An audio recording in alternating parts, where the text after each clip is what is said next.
जलते घर को देखने वालों फूंस का छप्पर आपका है। आग के पीछे तेज हवा, आगे मुकद्दर आपका है। जलते घर को देखने वालों फूंस का छप्पर आपका है।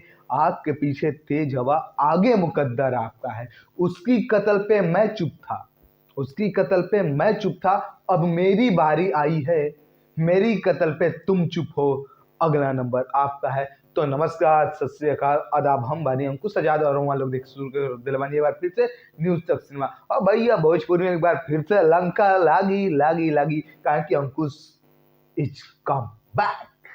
मतलब भैया भैया आज चुकल बा फिर से मार्केट में आग लगावे खातिर। हर फिल्म के आग लगाई और हर फिल्म के खोल के रखी। और आज वही में पहला फिल्म मिल गई बा CID बहू। फिल्म का नाम है, आप सोची CID बहू। हमने के सीरियल देखा तो नहीं जा CID के देखा भाई। CID पर तमाम फिल्म बा, बहुत तमाम फिल्म बा। अब वही CID के इंस्पायर होके फिल्म के निर्माता बाड़े प्रेम राय जी। और वही फिल्म मतलब धारावाहिक से इंस्पायर होके धारावाहिक वाला फिल्म बने बड़ा। एक हम फिल्म ना कहम, एक फिल्म ना कहम, काहे कि धारावाहिक वाला ही पक्का बाकी फिल्म टेलीविजन फिल्म और यूट्यूब पर भाई टोपी हटा जितना गर्मी होता है। और भाई भोजपुरी फिल्म वाला ऐसा फिल्म बनावेला सन कि कपार तो दुखाए लगला भाई, बहुत मतलब कपार दुखाए लगेगा। ये फिल्म को अगर 108 तोहफा के सलामी दिहल जाओ ना, तो प्रेम राय जी के कम पड़े भैया। तो सैल्यूट बा। ये फिल्म ऑस्कर में भेजे के चाहिए। जो जो तू टेलीविजन फिल्म पर भेजा तो भाई मजाक नहीं करत, ऑस्कर लेवल वाला फिल्म बनेले बाड़ा तू। चलो ये फिल्म के बारे में थोड़ा सा हमने बात कर ली। उससे पहले फिल्म के बारे में थोड़ा सा हम चर्चा कर दी। तो फिल्म के निर्माता बाड़े प्रेम राय जी, निर्देशन और कथा लिखल बाड़े अनंजय रघु राज जी। भैया इनका पहले के फिल्म आइबा के निकाल ना बता पाए, काहे कि हम एक साल से अपन गोड़ तुरवा के बैठल रही, तब बीच में कोनो फिल्म के रिव्यू नहीं कर पाए। एक खातिर तहे दिल से क्षमा याचना बा। भाई हम जानते नहीं भाई, बहुत दर्शक हमसे रुष्ट भइल क्या कि अंकुश भैया मार्केट में आग लगावत रहल, हर फिल्म के खोल खोल कर सच्चाई बचावत रहल, लेकिन का भइल कि भैया बीच में गायब हो गई। भाई का करिए, अभी पैर के ऑपरेशन करेले बानी, भी सही नहीं है भाई पूर्ण रूप से। भाई थोड़ा सा जीवन में उथल पुथल होता रहेला। तो हम आप लोग उनसे एक साल से दूर रहने का खाते हम तहे दिल से माफी मांग चुकल बानी, कोनो बात ना। अब फिल्म कथा और माफ करम पटकथा और संवाद लिखल बा अरविंद तिवारी। उहे अरविंद तिवारी जी जिनका के बारे में भी हम दोनों हाथ से सैल्यूट करेंगे। टी टी टी दम्बड़ दम्बड़ दम, पी पी पी दम्बड़ दम्बड़ दम। मतलब इनकर एगो भाई कथा पटकथा के बारे में का बात करी भैया। मतलब ये एगो अलमारी में जालन गुफा में, और गुफा में एगो अलमारी बा, मतलब दरवाजा खोले ला, उनमें से कॉन्सेप्ट निकाले ला।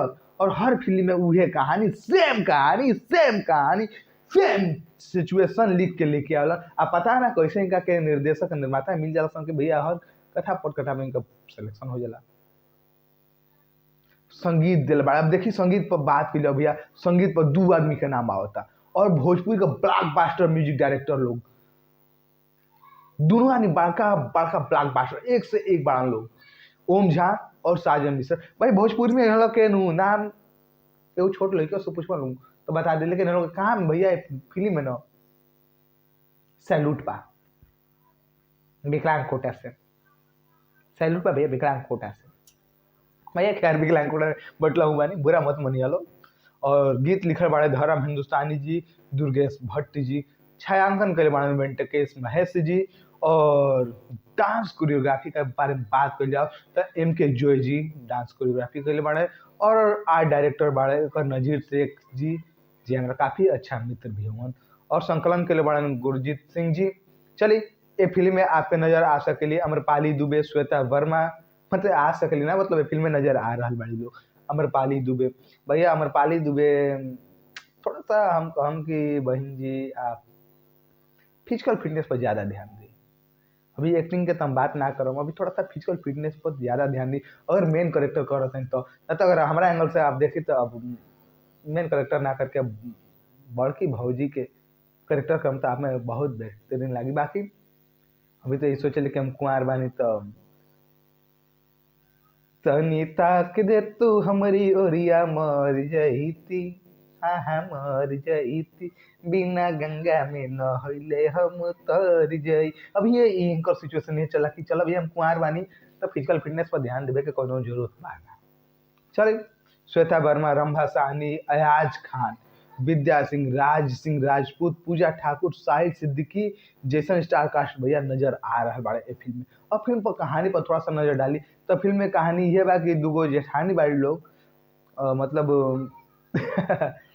अब दो जेठानी बाड़ी लोग उ घर का पैसा ही चोरावत रही लोग भाई। हर सब चोरावले ई भाई ना अपन बचत करी। अब तो भाई थोड़ा तो एथु बटला ही बा भाई, थोड़ा सा चीटिंग सब करेगा बा। लेकिन अभी ये फिल्म में आके इनका इंटरेस्ट दिखाल गई बा कि कैसे सीआईडी बन रही बाड़ी। अरे भैया वही चीज दिखाल बा, लेकिन लास्ट में पता चलता है कि सब अलगा बिलगा हो गई बा। तो सीआईडी से का फायदा जौन सीआईडी में तू पूरा परिवार के तोड़ देता रहो। फिल्म का मतलब वही है कि परिवार टूटल बा ओका के इस जगह कैसे सजोवत रहो। समझ में आता भैया कहानी के बहुत कड़ी कमजोरी है, बहुत कड़ी कमजोरी है। अगर आप पारिवारिक फिल्म बनाओ तो परिवार का पूरा तोड़ले बढ़ाओ, तोड़े वाला चीज ना देखल जाला। हमने के पहले पुराना पारिवारिक फिल्म देखल बन जाना घर संसार, ओमे घर टूट जाला लेकिन लास्ट में कैसे लिया के घर सनोने जाला ई भी देखल बा। शायद ये फिल्म में देखे के मिलो हो सकेला, लेकिन ट्रेलर में वो चीज नहीं मिलत देखे में। बाकी ये फिल्म के देखे से पहले हम कहब कि भैया अगर तार लगे खलिहर समय होई तो फिल्म देख सकेला। वैसे फिल्म सिनेमा हॉल में लागी ना, टेलीविजन प्रीमियम खातिर बनता। बाकी हमारे की ओर से शुभेच्छा है कि भाई फिल्म आप लोग जाई देखी जा यूट्यूब पर और ये ओटीटी चैनल पर, चाहे फिर टेलीविजन प्रीमियम पर ही रिलीज हुई। सिनेमा हॉल में तो हुई ना। अगर खलिहर हम तो भाई देख सके नहीं, अगर खलिहर ना हो तो फिर हाल में वर्ल्ड कप चला था, जैसे वर्ल्ड कप खत्म हुई आईपीएल शुरू हो जी, आईपीएल देख लो। बाकी फिल्म में कोनो जान उन बा ना, हमारे की ओर से ये बाकी शुभकामना बा भाई। फिल्म में पैसा लागल बा तो भाई देख के शुक्लान करो।